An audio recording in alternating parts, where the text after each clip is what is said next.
श्री राम शरणम मम।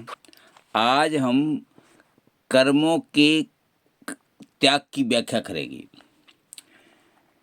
प्रकृति की चीज को प्रकृति में छोड़ देने और विवेक के द्वारा प्रकृति से हमेशा के लिए संबंध विच्छेद हो जाता है। संबंध विच्छेद को संन्यास कहते हैं। कर्म 5 प्रकार के होते हैं। नित्य कर्म, संध्या, गायत्री पाठ आदि। नैमित्त कर्म, अनुष्ठान, तीर्थ यात्रा आदि। काम्य कर्म, कष्ट दूर हो जाए, पुत्र प्राप्त हो जाए, ऐसी कामनाओं से किया गया शास्त्रीय विधि से कार्य। और प्रायश्चित कर्म, गलत कार्य हो जाने पर प्रायश्चित के लिए किया हुआ कार्य। और कर्तव्य कर्म, खेती, व्यापार, नौकरी आदि जीविका चलाने के कार्य। इस प्रकार 5 प्रकार के कार्य होते हैं।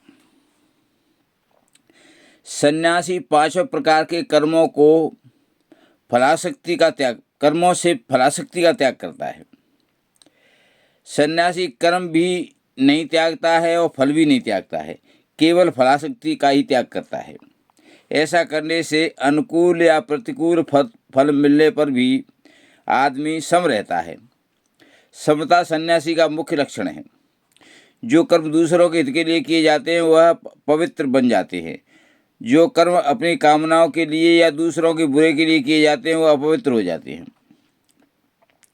इसलिए कर्म में आसक्ति नहीं होनी चाहिए और फल में भी नहीं।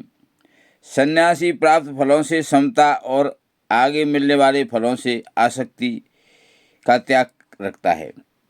वह सन्यासी का गुण है। कोई कर्म छोटा बड़ा नहीं होता। यदि कर्म से आसक्ति नहीं रहे तो फल से भी आसक्ति नहीं रहेगी, फिर कर्म बड़ा छोटा नहीं रहेगा। कर्म से राग हो जाता है, वो भी बंधन है। अच्छे कर्मों से प्रेम, बुरे कर्मों से नफरत भी बंधन का कारण होता है। मरने पर सारे कर्म भौतिक रूप से छूट जाते हैं, तब भी मुक्ति नहीं होती है। इसका मतलब कर्मों को भौतिक रूप से छोड़ने से मुक्ति नहीं मिलती है। कर्मों से और कर्मों के फल से आसक्ति का त्याग करने से मुक्ति मिल सकती है।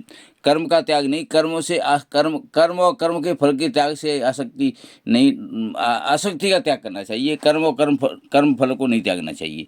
धन्यवाद।